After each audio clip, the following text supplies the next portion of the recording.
Мынаға екінші нан пісіріп жатырмын қазір. Бір нан пісіріп болдым.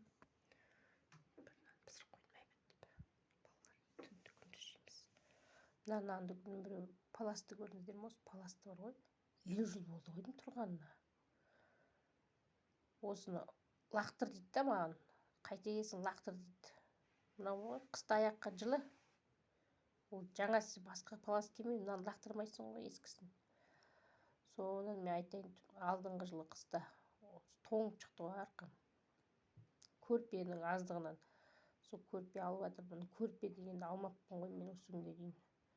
Мына бізде мынау этаж дей ғой, этаж дей болған соң бұның бәрі бетон, цемент қой асты.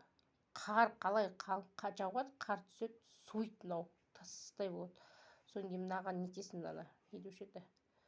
Мынаны матрастың астына жуып тазалап, матрастың астына салып тастасам да болады ғой. 2 қабат палас қылып. Лақтыра бердік. Не болды? Көк сиыр түскен жоқ, бұған май тамған жоқ. Әйтеуір тұрған зат қой, тозбаған. Ваннаға аударып жуып алам.